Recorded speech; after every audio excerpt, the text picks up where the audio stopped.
those on whom is Allah's anger. Allah is angry with them. He's angry with them why? Because they had knowledge of the book and they didn't apply it. They had knowledge of the book and they didn't apply it. And the Christians are called the Dallin.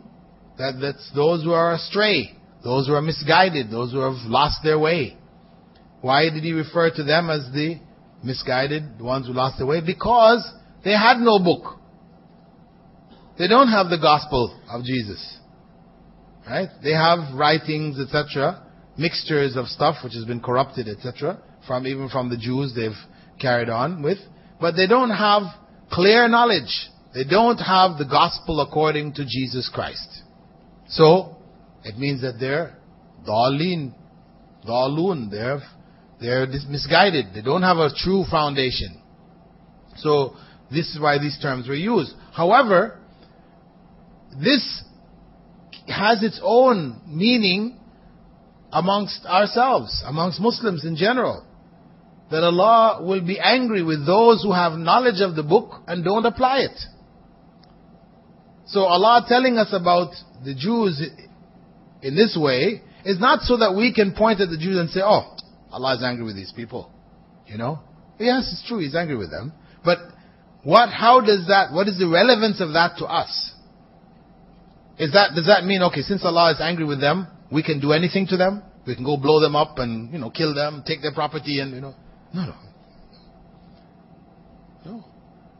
The fact that Allah has told us that He is angry with them because they had knowledge and they didn't apply it, this is telling us, warning us not to fall into the same trap.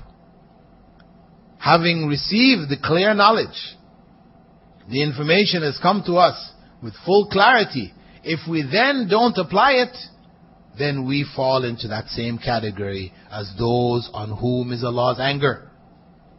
So for example, where Allah has instructed us to obey the messenger, obey the Prophet ﷺ, and the Prophet ﷺ, he clarified to us, for example, in the case of hijab, how a woman's hijab should be. And he clarified in the case of a man, what should be the distinguishing characteristics of that man with regards to his beard, etc., growing of a beard. And we have this knowledge. We have read it in Sahih Bukhari. Prophet ﷺ said, don't shave your beard. No ambiguous terminology here. Don't shave your beard. Grow your beard. And then we don't do it. Then what can we expect? Can we expect Allah to be happy with us, pleased with us, and His blessings be upon us for that act that we're doing? Of course not. We have done an act which will earn Allah's wrath. Similarly, for a woman who knows what hijab is, Allah describes the hijab, as covering the bosoms and draped over the body, outer garments which cover the whole body. But we insist, on exposing parts of our hair and these kinds of things, and hijabs that which are really your dress, your clothes that you normally wear at home, And this is not what hijab is. So a woman who knows this, she's got this information, but she still insists that no, this is what I want to wear, this is what I'm happy with, this is what I like. I like when I go outside the home, I like to look nice. I like people to say, oh, how nice she looks, right? Well, can we expect Allah to be happy with us? Are we doing what will earn Allah's pleasure or His wrath? So, this is why Allah is telling us that. And when He told about the Dallin, those who have gone astray because of their lack of knowledge, then what comes to mind is Prophet ﷺ had said, Talabul ilmi farida ala kulli Muslim. Seeking knowledge is compulsory for every Muslim. This is why the Prophet ﷺ said that to clarify that we don't be among the Dallin. It is not acceptable for a Muslim with regards to his day-to-day needs that he says, well, I don't know. I didn't know. I didn't know in Salah you're not supposed to put your elbows on the ground. I didn't know when you fast. I didn't know when you give zakah. I didn't know when... The basic... of course, if he says, okay, I didn't know the details of mirath, of inheritance. Okay, yes, he's excused. Because we're not required as individuals to know the details of inheritance laws. We should know that there are inheritance laws so that we don't distribute our money in a way which is displeasing to Allah. But the details of it, this is what is known as fard kifaya. Somebody in the community needs to have that knowledge. Because each and every one of us is not required to divide up his and her wealth, according to the Islamic defined terms, beyond what is already known. But in the case of knowing that when you pray you don't put your elbows on the ground, this is something which every Muslim needs to know. How can you be making salah and putting your elbows on the ground? If you're putting your elbows on the ground, then you are going against the way that the Prophet ﷺ taught us to pray. Now some people would say, well, we women, okay, we understand for the men, okay, they pray, their elbows are up like this, whatever, but we don't want to do this, that we should be more, not exposing ourselves, because the woman is sort of more aura-like, so she should huddle herself. And there's a hadith, Prophet ﷺ said, she should huddle herself. She should huddle somewhat, right? So she interprets that to mean, okay, I'm going to put my elbows on the ground, put my chest on my thighs, so I'm just in a little huddle. Right? But we say, the description of the wives and female companions of the Prophet ﷺ was that they didn't pray like that. And the Prophet ﷺ specifically prohibited the placing of elbows on the ground and knees on, chest on thighs. Right? So this way of prayer is not pleasing to Allah. It is something which is incorrect. And if we didn't have knowledge, if you say, well, I didn't know, then you are among the Daleen at that point, with that regard to that point. And this is a basic part of the knowledge that each and every one is required. This is why Prophet ﷺ said, seeking knowledge is compulsory for every Muslim. That much knowledge, to fulfill the basic requirements of Islam, that much knowledge is required, is obligatory for every Muslim. One who does not get that knowledge or seek that knowledge is in sin. It's not a question of sunnah. It's good, it's nice, it's pleasing to Allah if we do this. Yes, all this is true, but at the same time it is obligatory. Farida, fard, obligation, meaning if you don't do a fard, you are in sin. Not doing a fard is haram. The haram and the fard, these are on opposite ends of the spectrum. They are the opposites. It is fard not to do haram, and it's haram not to do the fard. Okay? So, this is just a brief explanation of the second level of tafsir. The third level of tafsir is the tafsir of the Quran according to the explanations given by whom? The Sahaba. Because they lived the era in which the Quran was revealed. They lived that Quran along with the Prophet ﷺ. So maybe they didn't ask questions, but they did things having understood what the Quranic text was saying, and the Prophet ﷺ did not question what they were doing. Why did you do this, or don't do this, or whatever. He approved their doing of these things. So therefore, they have the best understanding. The Quran was revealed in the language as they understood it.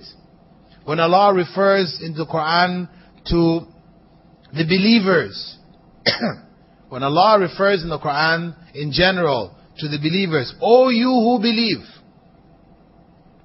it's talking to whom?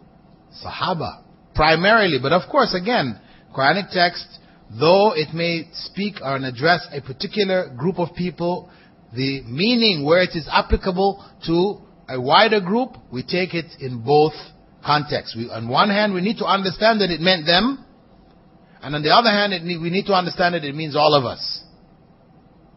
Right? So, they are the ones whose way we should be following. Their understanding is the understanding which is obligatory on us.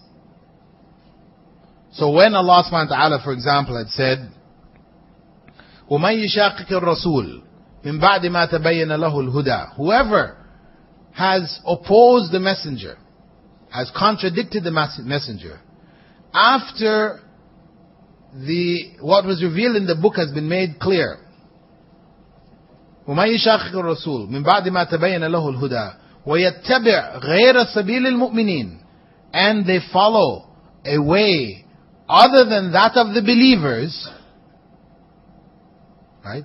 وَمَنْ يُشَاقِقِ الرَّسُولِ مِنْ بَعْدِ مَا تَبَيَّنَ لَهُ الْهُدَى وَيَتَّبِعْ غَيْرَ سَبِيلِ الْمُؤْمِنِينَ نُوَلِّهِ مَا تَوَلَّى وَنُصْلِهِ جَهَنَّمَ وَسَاءَتْ مَصِيرًا.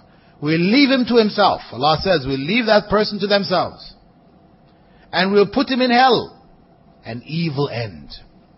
Now Allah in that verse could have said, whoever opposes the messenger, after guidance has come to them, we'll leave him to himself, put him in hell, an evil end. But He added this phrase, وَيَتَّبِعْ غَيْرَ سَبِيلِ الْمُؤْمِنِينَ, and they follow a way other than that of the believers. So who are the believers? The Sahaba. They follow a way other than that of the Sahaba. This is the consequence.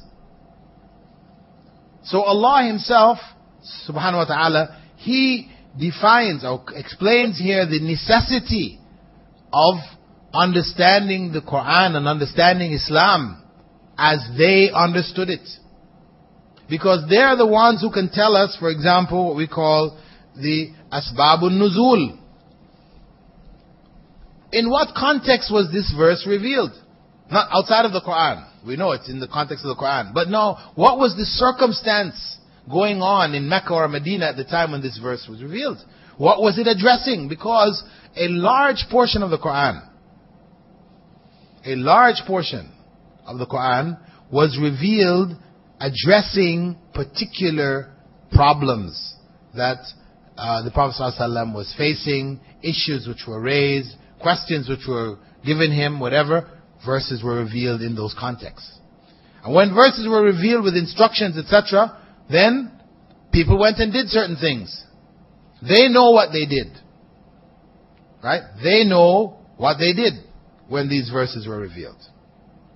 So their explanation, should be given precedence over anyone else's explanation. So they represent the third rung in that ladder, the ladder of tafsir. The top rung is Quran by Quran. Second rung is Quran by Sunnah. Third rung is the Quran according to the explanation of the Sahaba. That's the third rung. And we have, for example, the verse in Quran in Surah An-Nur, verse 31, where Allah says, وَقُلْ لِلْمُؤْمِنَاتِ يَغْضُضْنَ مِنْ أَبْصَارِهِنَّ وَيَحْفَظْنَ فُرُوجَهُنَّ وَلَا يُبْدِينَ زِينَتَهُنَّ إِلَّا مَا ظَهَرَ مِنْهَا, and tell the believing women to lower their gaze and guard their chastity, and not to reveal from their adornment except that which normally appears. He told them not to reveal from their adornment anything except that which normally appears. Now, how do we interpret adornment here? Some people say, face is adornment. What is the most beautiful part of the woman but her face? So, therefore, cover the face. Okay, people say, okay, the most beautiful part of the face is the eyes. Yes, the eyes, cover the eyes. Okay. So then, the woman now should walk in the street. She can't even see where she's going. She has somebody have to lead her. She have her kids lead her wherever she has to go in the street. Is that what was meant? Well, when we go to the Sahaba, we find that Ibn Abbas explained that this adornment which will normally appear as the face and hands. He explained it as the face and hands. And on the basis of that, the majority of scholars hold that covering of the face